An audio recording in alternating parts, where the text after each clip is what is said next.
গহপুৰ যাতায়াতৰ বাবে ৰাইজে নিৰ্মাণ কৰিব লগা হ'ল বাঁহৰ দলং। কলাবাৰী গাঁও পঞ্চায়তৰ কলমগুৰিৰ পৰা চেঁচা অসমীয়া বশিষ্ঠপুৰ, ৰঙাজান মিচিং, ৰঙাজান দফলা, ৰজাবাৰীকে ধৰি কেইবাখনো গাঁও সংযোগী পথত থকা বাঁহৰ দলংখন পুনৰ নিৰ্মাণ কৰিব লগা হৈছে ৰাইজে। অথলে গ'ল চৰকাৰী আশ্বাস, হাতে কামে লাগিছে ৰাইজ। এয়া গহপুৰৰ দৃশ্য। যাতায়াতৰ বাবে ৰাইজে নিৰ্মাণ কৰিব লগা হ'ল বাঁহৰ দলং। কলাবাৰী গাঁও পঞ্চায়তৰ কলমগুৰিৰ পৰা চেঁচা অসমীয়া বশিষ্ঠপুৰ, ৰঙাজান মিচিং, ৰঙাজান দফলা, ৰজাবাৰীকে ধৰি কেইবাখনো গাঁও সংযোগী একমাত্ৰ পথ এইটো। বিগত 4 বছৰে কেৱল বাঁহৰ দলঙেৰে বিপদসংকুল যাতায়াত কৰি আহিছে 6খনকৈ গাঁৱৰ ৰাইজে। পথটোত এখন স্থায়ী দলং দিয়াৰ আশ্বাস দিছিল জনপ্ৰতিনিধিয়ে, কিন্তু আজি পৰ্যন্ত হৈ নুঠিল কাঠৰ দলং। এই দলংখনে 9 ঘৰীয়া 12 ঘৰীয়া, তাৰপিছত ৰজাবাৰী, ৰঙাজান, পানীগাঁও, আমাৰ বশিষ্ঠপুৰ সকলোলৈকে যাব পাৰি। এয়াই পথ। প্ৰায় 4 বছৰ হ'ল আমি ৰাইজে শ্ৰমদান কৰি এই দলংখন বনাই থৈছোঁ। নহ'লে এইফালে নগ'লেতো আমাৰ অন্য উপায় নাই। সম্পূৰ্ণৰূপে বিধ্বস্ত হৈ পৰা বাঁহৰ দলংখন মেৰামতি অথবা নিৰ্মাণৰ ক্ষেত্ৰত পঞ্চায়তৰ তৰফৰ পৰা কোনো গুৰুত্ব প্ৰদান নকৰিলে, যাৰ বাবে একমাত্ৰ যাতায়াতৰ পথটোত থকা দলংখন মেৰামতিৰ বাবে ৰাইজে নিজে ওলাই আহিল। 4 বছৰ আগত এইপিনে এইটো ৰাস্তাই আছিলে, ৰেল কোম্পানী মানুহে দলংখন খান্দি অসম চৰকাৰৰ সৈতে যোগাযোগ কৰি ৰাস্তা গোটেই খান্দি নদী বোৱাই দিলত পাছত আমাক চৰকাৰে ক'লে বোলে আপোনালোকক এখন দলং বনাই দিম, কাঠৰ দলং। কিন্তু বিধায়কে ক'লে আজিলৈকে কিন্তু বিধায়কে আমাক কাঠৰ দলং বনাই নিদিলে। বশিষ্ঠপুৰ গাঁৱৰ বয়োজ্যেষ্ঠ লোকৰ পৰা যুৱকলৈকে সকলোৱে মিলি ঘৰে ঘৰে বাঁহ বেত কাটি দলংখন নিৰ্মাণ কৰিলে। ৰাইজে নিজে হাতে কামে লাগি বাঁহৰ দলং নিৰ্মাণ কৰিব লগা হোৱাটোৱেই উদঙাই দিছে গহপুৰৰ গ্ৰাম্যাঞ্চলৰ বাট পথৰ উন্নয়নৰ ছবি। গহপুৰৰ পৰা Palash Phukan, news 18 Assam north east.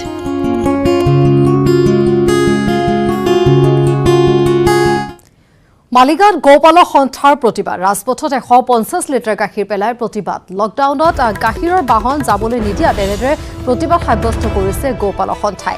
Maligaon গোশালা নেপালী মন্দিৰৰ বাহিৰত সন্মুখত মালিগাঁও গৌপালক সন্থাৰ এই প্ৰতিবাদ। সোমবাৰে বাহন যাবলৈ নিদিয়াৰ বাবে নুনমাত্ৰীৰ ৰাজপথত পেলাই দিছিল 100 লিটাৰ গাখীৰ। আৰু তাৰ পিছত আজিৰ দিনটোত দেখা গৈছে মালিগাঁৱত এনেদৰে গৌপালক সংস্থাই এই প্ৰতিবাদী কাৰ্যসূচী হাতত লৈছে। ৰাজপথত তেওঁলোকে পেলাই দিছে এনেদৰে 150 লিটাৰ গাখীৰ। বানবিধ্বস্ত চাবুৱাৰ বিন্ধাকটা পঞ্চায়ততে শোকাবহ ঘটনা। ঠাইৰ অভাৱৰ বাবে নাওতে সৎকাৰ কৰিবলগীয়া হৈছে এগৰাকী মহিলাৰ মৃতদেহ। বানৰ বাবে মৃতদেহ সৎকাৰ কৰিবলৈও ঠাইৰ অভাৱ বিন্ধাকটা পঞ্চায়তত। মৃত মহিলাগৰাকীৰ নাম হৈছে ইৰাৱতী নৰহ। দধিয়াত সংঘটিত হৈছে এই শোকাবহ ঘটনা। চৰকাৰৰ বিৰুদ্ধে তীব্ৰ ক্ষোভ উজাৰিলে দধিয়াবাসী ৰাইজে। লাইকা দধিয়াবাসীক পুনৰ সংস্থাপিত কৰাৰ নামত দীৰ্ঘদিনৰ পৰা চৰকাৰে প্ৰতাৰণা কৰাৰ অভিযোগ ৰাইজৰ। ইৰাৱতী নৰহে স্বাস্থ্যজনিত কাৰণত আকস্মিকভাৱে মৃত্যুবৰণ ঘটে। গতিকে অসম চৰকাৰ আৰু ভাৰত চৰকাৰক মই এটাই কথা আহ্বান জনাব বিচাৰিছোঁ, আপোনালোকে পুনৰস্থাপন দিয়াৰ প্ৰতিশ্ৰুতি হোৱাৰ কাৰণে আজি আমাৰ মানুহ মৃত্যুবৰণ কৰিবলগীয়া হৈছে। কোনো যাতায়াতৰ ব্যৱস্থা নাই, যাতায়াতৰ ব্যৱস্থা নথকাৰ কাৰণে আমাৰ মানুহে মৃত্যুবৰণ কৰিবলগীয়া হৈছে। কাটৰ মই মাননীয় মুখ্যমন্ত্ৰীক প্ৰাৰ্থনা কৰিছোঁ, আপুনি এই দদিয়াৰ 1200টা পৰিয়ালক যদি আজি পৰ্যন্ত আপোনাৰ যি প্ৰতিশ্ৰুতি আছিল পুনৰস্থাপন, এই পুনৰস্থাপনৰ পদক্ষেপক আপুনি যদি নিষ্ঠাৰে আজি গ্ৰহণ কৰি এই ৰাজ্যক যদি আপুনি স্থায়ী ঠাইত নিৰাপত্তা দিয়া হ'লে আজি আমাৰ স্বাস্থ্যজনিত কাৰণত এই 45 বছৰীয়া মহিলা ইৰাৱতী নৰহে আজি আকস্মিকভাৱে মৃত্যু নহ'লহেঁতেন। সেয়েহে মই ভাৰত চৰকাৰ, অসম চৰকাৰ, অসমৰ মাননীয় মুখ্যমন্ত্ৰীক অনুৰোধ কৰিছোঁ, আপুনি এই ইৰাৱতী নৰহে যিটো আকস্মিকভাৱে মৃত্যুবৰণ ঘটিছে, আপুনি এই মৃত্যুবৰণ কৰা প্ৰতি পৰিয়ালক উচিত আপুনি ক্ষতিপূৰণ দিব লাগিব। আপুনি অতি শীঘ্ৰে এই নৰ পৰিয়ালক, ইৰাৱতী নৰৰ 45 মহিলাগৰাকী আকস্মিকভাৱে মৃত্যু পৰিয়ালক আপুনি ক্ষতিপূৰণ দিবৰ কাৰণে মই আহ্বান জনাইছোঁ। গোলাঘাটত বৃহৎ পৰিমাণৰ গুটখা আৰু জৰ্দা জব্দ কৰা হৈছে। কৰোনা সংক্ৰমণৰ প্ৰতি লক্ষ্য ৰাখি গোলাঘাটত নিষিদ্ধ কৰা গুটখা আৰু জৰ্দাৰ গোপনে ৰমৰমীয়া ব্যৱসায় চলাইছে অসাধু ব্যৱসায়ীয়ে। গোলাঘাটৰ তেতেলীতলৰ গুটখা মাফিয়া আবু আহমেদৰ বাসগৃহৰ পৰা উদ্ধাৰ কৰা হৈছে প্ৰায় 15 লাখ টকাৰ গুটখা আৰু জৰ্দা। গোলাঘাটৰ গুটখা মাফিয়াৰ গুদামত আৰক্ষীৰ অভিযান, জব্দ 200 কাৰ্টন গুটখা। লকডাউনৰ মাজতে গুৱাহাটীৰ পৰা অব্যাহত আছে গুটখাৰ অবৈধ সৰবৰাহ। গোলাঘাট আৰক্ষীয়ে 2 ট্ৰাক গুটখা জব্দ কৰাৰ পাছতে পোহৰলৈ আহিছে এই চাঞ্চল্যকৰ তথ্য। বৰ্তমান মানে আমাৰ ইয়াত চিপৰ গুটখা পান মছলাবিলাক এইবিলাক আমাৰ ডিষ্ট্ৰিক্টত বেন হৈ আছে। COVID-19 লগত সম্বন্ধে আমাৰ ডিচি ছাৰে বেন কৰি ৰাখিছে। ইয়াৰ জিকা বা সেৱন গ্ৰহণ কৰা এইবিলাক ক্ষেত্ৰত বেন আছে। গতিকে সেই সংক্ৰান্তত আমি নিজাববীয়াকৈ অনুসন্ধান কৰিব লগাইছিলোঁ এইটো যে বস্তু আহি আছে, ক'ৰ পৰা আহিছে, কি আছে। আজি আমি খবৰ পালোঁ যে ৰাতিপুৱা আহি নামিছে, লগে লগে আমাৰ সকলো গ'লোঁ গৈ প্ৰায় 200 বেগ 2 ট্ৰাক 200 বেগ বিভিন্ন ধৰণৰ পান মছলা গুটখা আইটেম জব্দ কৰি অনা হৈছে। কৰোনাৰ ব্যাপক সংক্ৰমণৰ বাবে জিলা প্ৰশাসনে গোলাঘাটতো নিষিদ্ধ কৰিছে গুটখাৰ বেহা। কিন্তু এই নিৰ্দেশ অমান্য কৰি একাংশ মাফিয়াই অব্যাহত ৰাখিছে নিষিদ্ধ ব্যৱসায়। গোপন সূত্ৰে এই খবৰ পোৱাৰ পাছতে গুটখা মাফিয়া আবু আহমেদৰ গুদামত চলিল আৰক্ষীৰ অভিযান। অভিযানত আৰক্ষীয়ে জব্দ কৰিলে 15 লাখ টকা মূল্যৰ 200 কাৰ্টন গুটখা। প্ৰাইচ 15 লাখ চব। ক'ৰ পৰা আনিছিলে মানুহ? গুৱাহাটীৰ পৰা আহিছিলে। বিলিং হৈছে, কিন্তু বিলিং হ'লেও আমাৰ ইয়াত বিকিব নোৱাৰে, চেল কৰিব নোৱাৰে বা বিকিব নোৱাৰে, আনিব নোৱাৰে। এই অভিযানেৰে গোলাঘাটৰ প্ৰতিজন অসাধু ব্যৱসায়ীক আৰক্ষীয়ে দিলে কঠোৰ সকিয়নি। গোলাঘাটৰ পৰা Yunus Ali, news 18 Assam north east. City 18ত এবাৰ ক'বলৈ লৈছোঁ মহানগৰী মাজমজিয়া এখন বিশেষ আৰক্ষী থানাৰ কথা। এজাক বৰষুণতে বোকা পানীৰ লগত সহবাস কৰিব লাগে থানাখনৰ প্ৰতিজন আৰক্ষী বিষয়া কৰ্মচাৰীয়ে। থানাখনৰ বেৰেকতো একাঠু পানী। অতি কষ্টৰ মাজত কৰ্তব্য সম্পাদন কৰে প্ৰতিজন আৰক্ষীয়ে।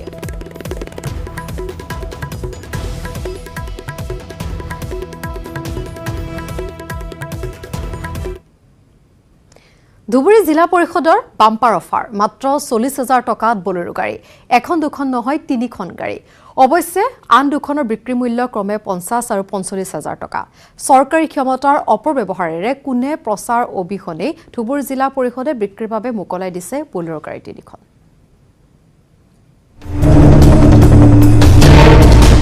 ধুবুৰী জিলা পৰিষদৰ বাম্পাৰ অফাৰ 40,000 টকাত বলেৰো গাড়ী। এখন নহয় 3খন বলেৰো। আন দুখনৰ বিক্ৰী মূল্য ক্ৰমে 50 আৰু 45,000। চৰকাৰী ক্ষমতাৰ অপব্যৱহাৰেৰে কোনো প্ৰচাৰ অবিহনে ধুবুৰী জিলা পৰিষদে বিক্ৰীৰ বাবে মোকলাই দিছে বলেৰো গাড়ী 3খন।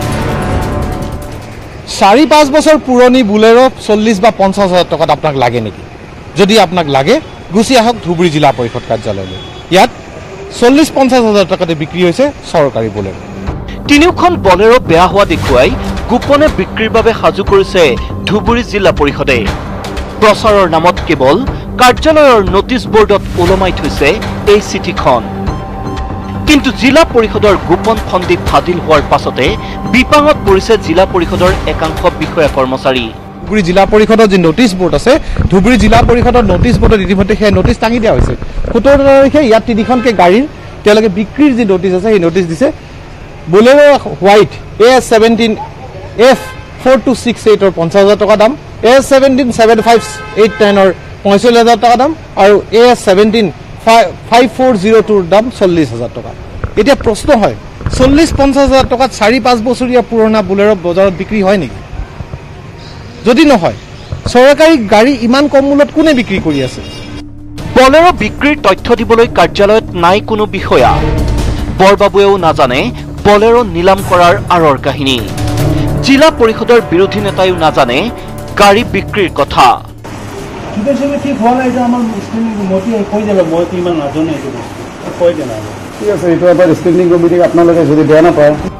জিলা পৰিষদৰ সকলো সদস্যই নিমাতে থকাৰ বিপৰীতে মুখ খুলিলে কাৰ্যালয়লৈ অহা এইগৰাকী ব্যক্তিয়ে।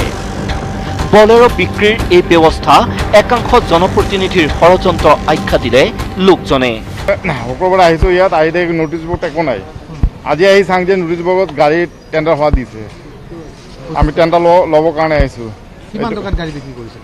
এটা 50,000, এটা 40,000, এটা 45,000। এইটো মানে কোনে ঘাপলাটো কোনে কৰিছে? এইটো CEO মেডাম আৰু প্ৰেচিডেণ্টে কৰিছে, মিলিজুলি কৰিছে। অফিচৰ পেক আছে গোটেইকেইটা। এতিয়া প্ৰশ্ন হয়, চৰকাৰী সম্পত্তি হৰলুকি কৰাৰ প্ৰয়াস চলোৱা ষড়যন্ত্ৰকাৰীসকলৰ বিৰুদ্ধে কোনে ল'ব ব্যৱস্থা? 3খনকৈ গাড়ী বিক্ৰী কৰাৰ পিছত জিলা পৰিষদৰ সদস্যৰ পৰা আৰম্ভ কৰি কোনেও নাজানে কোনে বিক্ৰী কৰিলে ধুবুৰী জিলা পৰিষদৰ গাড়ী। এতিয়া প্ৰশ্ন হয়, পেপাৰত নটিচ নিদিয়াকৈ বা GIPR জনসংযোগ যদি কোনো নটিচ জাৰি নকৰাকৈ 3খনকৈ গাড়ী কোনে বিক্ৰী কৰিলে? ইয়াৰ কাৰণে দায়ী কোন? জিলা পৰিষদৰ বিষয়া নে জিলা পৰিষদৰ সভাপতি? এই প্ৰশ্নৰ কিন্তু উত্তৰ দিবলৈ আমি অফিচত বিচাৰি নাপালোঁ এজন। কেমেৰাত ৰাজা শৰ্মাৰ সৈতে ধুবুৰীৰ পৰা জ্যোতিৰ্ময় চক্ৰৱৰ্তীৰ report, news 18 Assam north east.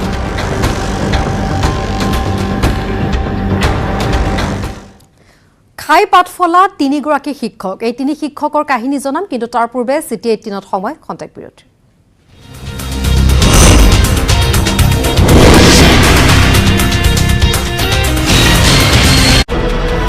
Mython TMT 600 নিৰ্মাণ।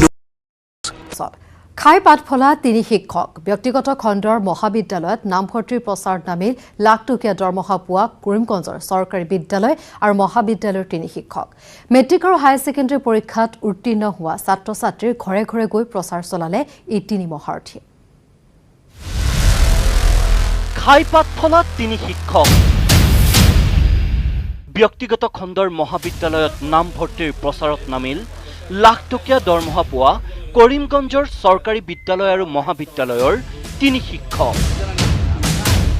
মেট্ৰিক আৰু হায়াৰ ছেকেণ্ডাৰী পৰীক্ষাত উত্তীৰ্ণ হোৱা ছাত্ৰ ছাত্ৰীৰ ঘৰে ঘৰে গৈ প্ৰচাৰ চলালে 3 মহাৰথীয়ে। ছ'চিয়েল মিডিয়াত দৃশ্য ভাইৰেল হোৱাৰ পাছতে কৰিমগঞ্জত তীব্ৰ প্ৰতিক্ৰিয়া।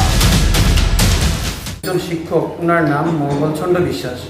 উনি নিজে ওই স্কুলে চাকরি করা সত্ত্বেও উনি নিজে অন্য একটি বেসরকারি প্রতিষ্ঠান খুলেছেন, সেটার নাম বারুইগ্রাম জুনিয়র কলেজ। তো উনি নিজের স্কুলের দায়িত্ব ছেড়ে, নিজের কর্মর দায়িত্ব ছেড়ে তিনি নিজে ওই বেসরকারি প্রতিষ্ঠানে সময় দেন। এছাড়া ওনার সঙ্গে জড়িত আরও 2জন ব্যক্তি, একজন গৌতম দাস পাথারকান্দি কলেজের উনি, আর আরও একজন ব্যক্তি নীলামবাজার কলেজের, ওনার নাম জলালুদ্দিন। লাখ টকাৰ দৰমহাৰ লগতে উপৰুৱাকৈ পোৱা টিউচনৰ ধনেৰে নটা এই 3 শিক্ষকৰ নাম মংগল চন্দ্ৰ বিশ্বাস, জালালুদ্দিন আৰু গৌতম দাস। বৰাইগ্ৰাম জফৰগড় উচ্চতৰ মাধ্যমিক বিদ্যালয়ত কৰ্মৰত মংগল চন্দ্ৰ বিশ্বাস, জালালুদ্দিন কৰ্মৰত নীলাম বজাৰ মহাবিদ্যালয়ত, পাথাৰকান্দি মহাবিদ্যালয়ৰ অধ্যাপক গৌতম দাস। পৰীক্ষাৰ ৰিজাল্ট দিয়াৰ পাছতে গাত তত নাইকিয়া হৈছে 3জনৰ। বৰাইগাম জুনিয়ৰ কলেজত নামভৰ্তিৰ বাবে ঘৰে ঘৰে গৈ ছাত্ৰ ছাত্ৰীক খাটনি, খাই পাত ফলা 3 শিক্ষকৰ। ব্যক্তিগত খণ্ডৰ শিক্ষানুষ্ঠানৰ হৈ ওকালতি কৰা 3গৰাকী শিক্ষকৰ শাস্তিৰ দাবী তুলিছে একাংশই। ওনারা নিজের ব্যক্তিগত প্রতিষ্ঠানকে উন্নত করতে চাচ্ছেন আর বিভিন্ন ধরনের লোক দেখাচ্ছেন যে সরকারি স্কুলে ভালো পড়াশোনা হয় না, বেসরকারি প্রতিষ্ঠানে আসার জন্য তারা বিভিন্ন ধরনের ফ্যাসিলিটি দেখাচ্ছেন। এছাড়া জলালুদ্দিন, গৌতম দাস, মঙ্গলচন্দ্র বিশ্বাস 3জন একসঙ্গে একটা প্রাইভেট প্রতিষ্ঠান খুলে মেকুৰীৰ ডিঙিত কৰ্তৃপক্ষই টিলিঙা ওলমাব নোৱাৰিলে 3 শিক্ষকক শিক্ষা দিবলৈ ওলাই অহাৰ হুংকাৰ একাংশ প্ৰাক্তন ছাত্ৰৰ। কৰিমগঞ্জৰ পৰা Gourish Nandi, news 18 Assam north east. আকৌ বানত ভাঙিছে কাজিৰঙা। পৃথিৱী বিখ্যাত কাজিৰঙা ৰাষ্ট্ৰীয় উদ্যান বানৰ বাবে চৰম দুৰ্দশাৰ সন্মুখীন হৈছে উদ্যানখনৰ বন্য জীৱ জন্তু। বানৰ ফলত এই পৰ্যন্ত কাজিৰঙাত মৃত্যু হৈছে এটা গড়সহ 14টাকৈ বন্যপ্ৰাণীৰ।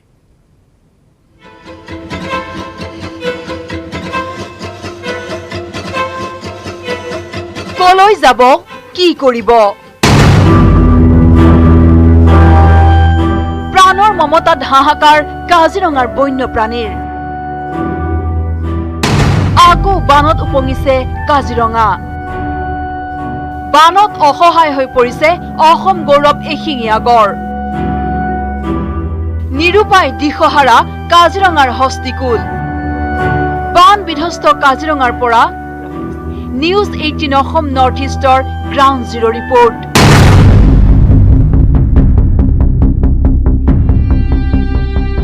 প্ৰতিকূলতাকো নেওচি বানে ধোৱা কাজিৰঙাৰ বুঢ়া পাহাৰৰ দিশে আমাৰ সাংবাদিক কাজিৰঙা ৰাষ্ট্ৰীয় উদ্যানৰ বিশাল তৃণভূমি এলেকাত এতিয়া সাগৰ সদৃশ পৰিৱেশ চৌদিশে কেৱল পানী আৰু পানী পানীৰ মাজত সাঁতুৰি নাদুৰি প্ৰাণ ৰক্ষাৰ চেষ্টা অসহায় বন্য জীৱ জন্তুৰ বানত আক্ৰান্ত বন্যপ্ৰাণীসমূহে পানীৰ মাজত কৰবাত অকণমান ওখ ঠাই পালেই খন্তেক সময়ৰ বাবে জিৰণি লৈ নিৰাপদ আশ্ৰয় সন্ধানত পুনৰ আৰম্ভ কৰে যাত্ৰা এয়াই এতিয়া পৃথিৱী বিখ্যাত কাজিৰঙাৰ চৰম দুৰ্দশাগ্ৰস্ত বন্যপ্ৰাণীৰ কৰুণ বাস্তৱ প্ৰলয়ংকাৰী বানৰ বাবে আৰক্ষী আৰু বন বিভাগে যান বাহনৰ গতি নিয়ন্ত্ৰণৰ বাবে কঠোৰ ব্যৱস্থা লোৱাৰ পাছতো বিগত দুটা দিনত তীব্ৰবেগী যান বাহনৰ খুন্দাত নিহত হৈছে 13টাকৈ পহু বানত মৃত্যু ঘটিছে এটা গড়ৰ ইতিমধ্যে আইন অমান্য কৰা 300খন যান বাহনৰ গৰাকীৰ বিৰুদ্ধে বন বিভাগে গ্ৰহণ কৰিছে আইনগত ব্যৱস্থা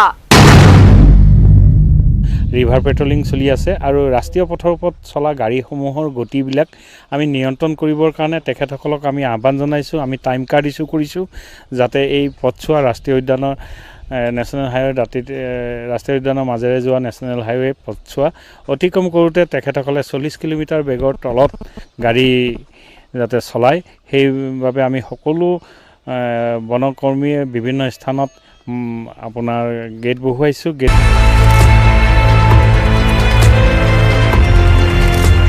উল্লেখ্য যে কাজিৰঙাৰ ব্যাঘ্ৰ প্ৰকল্প এলেকাৰ 223টা বন শিবিৰৰ ভিতৰত 144টা বন শিবিৰ প্লাবিত হৈছে ব্ৰহ্মপুত্ৰৰ বাঢ়নি পানী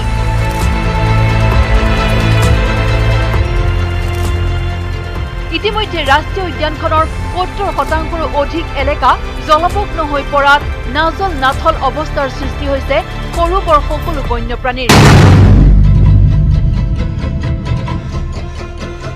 কাজিৰঙাৰ পৰা বিতুপন বৰা আৰু কলিয়াবৰৰ পৰা দিবাকৰ দাসৰ report news 18 Assam north east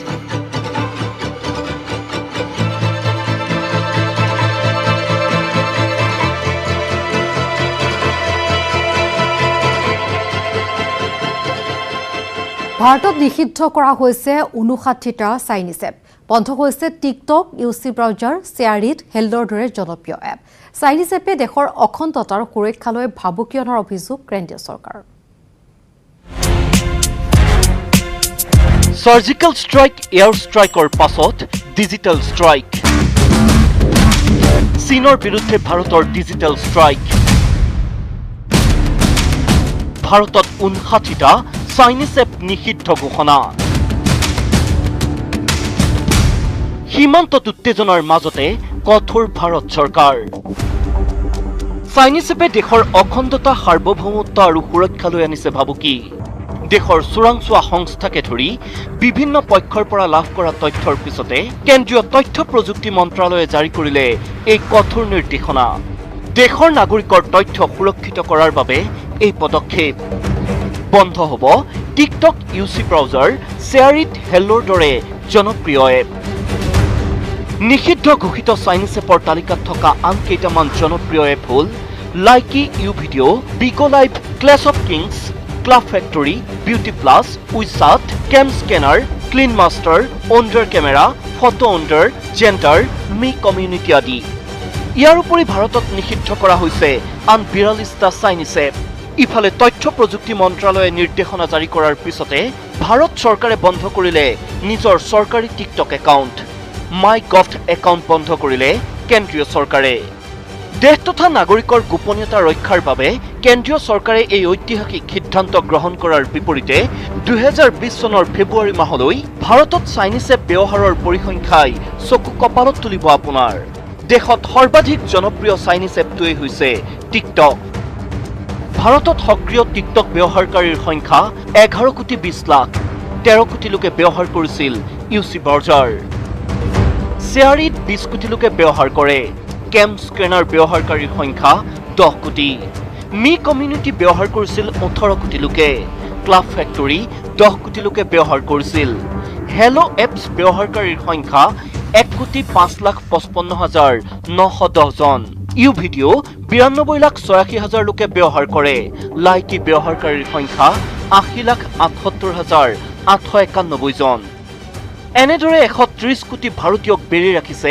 Chinese এপৰ মকৰা জালে বিভিন্ন সময়ত এনে এপ ব্যৱহাৰকাৰীৰ সকলো তথ্য অজ্ঞাত স্থানলৈ ট্ৰান্সফাৰ হোৱা বুলি গোচৰ ৰুজু হৈছিল দেশৰ ভিন্ন প্ৰান্তত দেশৰ নিৰাপত্তা সংস্থাই চলোৱা অনুসন্ধানত এনে তথ্যসমূহ বহিৰাষ্ট্ৰৰ অজ্ঞাত ছাৰ্ভাৰলৈ ট্ৰান্সফাৰ হোৱা বুলি নিশ্চিত হয় সেইবাবে এনে সন্দেহজনক এপ বন্ধৰে আগ্ৰাসী চীনক উচিত প্ৰত্যুত্তৰ ভাৰত চৰকাৰৰ ইতিমধ্যে দেশৰ ইন্টাৰনেট সাৰ্ভিস প্ৰভাইডাৰসকলক এই 59টা এপ ব্লক কৰাৰ নিৰ্দেশ দিছে কেন্দ্ৰীয় তথ্য প্ৰযুক্তি মন্ত্ৰালয়ে গুগল প্লে ষ্ট'ৰ এপলছ এপ ষ্ট'ৰতো এই এপসমূহৰ ডাউনলোড ব্লক কৰাৰ ব্যৱস্থা গ্ৰহণ কৰিবলৈ চৰকাৰে লৈছে ব্যৱস্থা ইফালে ভাৰতৰ এই ডিজিটেল ষ্ট্ৰাইকত থৰকাচুটি হেৰুৱাইছে চীনে ভাৰতত চীনা এপ বন্ধৰ সন্দৰ্ভত চীনে প্ৰকাশ কৰিছে গভীৰ উদ্বেগ এই কথা জনাই চীনৰ বিদেশ মন্ত্ৰালয়ৰ মুখপাত্ৰই অৱশ্যে ইয়াৰ পিছত কি হ'ব চীনৰ স্থিতি তাৰ ওপৰতে দৃষ্টি নিবদ্ধ সমগ্ৰ বিশ্বৰ bureau report news 18 Assam north east এগৰাকী কোভিড আক্ৰান্ত চিনাক্তৰ পাছতে গুৱাহাটী মহানগৰীত লাগিছে হাহাকাৰ আক্ৰান্তক চিকিৎসা কৰিবলৈ নিয়া স্বাস্থ্য বিভাগে খবৰ এটাকে নললে আক্ৰান্তৰ পৰিয়ালৰ এই প্ৰতিবেদনে বিদায় লৈছো চিটি 18ৰ পৰা নমস্কাৰ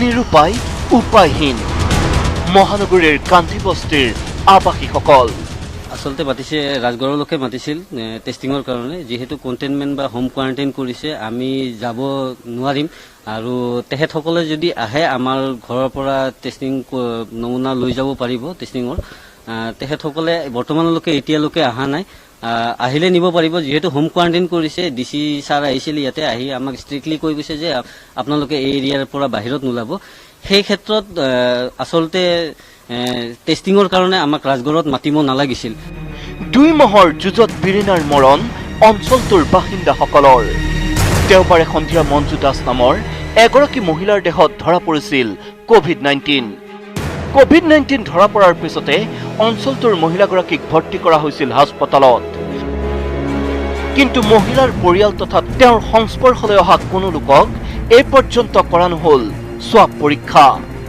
সময় প্ৰায় 72 ঘণ্টা উকলিল আৰু সেনিটাইজাৰ ৰাতিপুৱা সেনিটাইজাৰৰ কাৰণে গাড়ী এখন আহিছিল তেখেতসকলে সেনিটাইজ কৰাৰ নামত এনে পানী অলপ ছটিয়াই থৈ গুচি গৈছে তেখেতসকলক ৰিপিট কৰি মাতাৰ বিনিময়ত উল্টাই আমাক খেদি আহিবহে বিচাৰিছিল সেনিটাইজ ভালদৰে কৰা নাই আৰু ইতিমধ্যে এতিয়ালৈকে মানে আমাক কোনো খাদ্যৰ কোনো যোগান সেয়া ধৰা নাই প্ৰশাসনৰ ফালৰ পৰা হওক বা মানে উচ্চ বিষয়া কোনো আহি কিনে আমাক কোনো তেনেকুৱা ধৰণৰ সুবিধা বৰ্তমানলৈকে দিয়া নাই কণ্টেইনমেণ্ট জোনৰ আবাসীসকলে স্বাস্থ্য বিভাগৰ সৈতে যোগাযোগ কৰাত বিভাগৰ ওলোটা উত্তৰ ৰাজগড় ছোৱালী হাইস্কুলৰ কেন্দ্ৰলৈ আহিব লাগিব আবাসীসকল ৰাজগড় ছোৱালী হাইস্কুলত গ্ৰহণ কৰা হ'ব স্বাব এই পৰিৱেশখনে আসলতে পুনৰবাৰ হুচাইছে নেকি আসলে স্বাস্থ্য বিভাগৰ যি ধৰণৰ ভূমিকা বা প্ৰশাসনৰ যি ধৰণৰ ভূমিকা ল'ব লাগিছিলে তাত কৰবাত নহয় কৰবাত আসলতে অৱহেলা হৈছে হেয়া কিন্তু স্পষ্টকৈ অনুমান কৰিব পাৰি প্ৰশ্ন হয় 14 দিনৰ কণ্টেইনমেণ্ট জোন ঘোষণা কৰা আবাসীয়ে এতিয়া কেনেকৈ গৈ স্বাব প্ৰদান কৰিব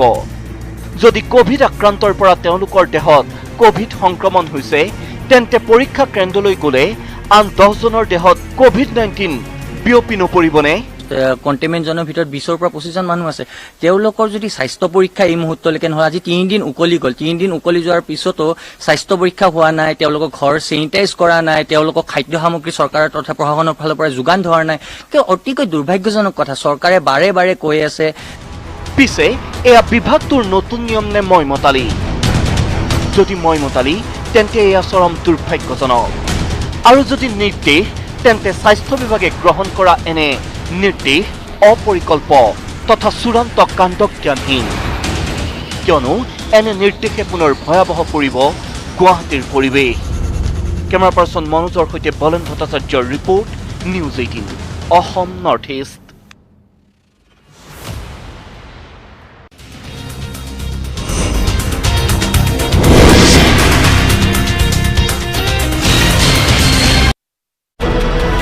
Mython TMT 600 নিৰ্মাণ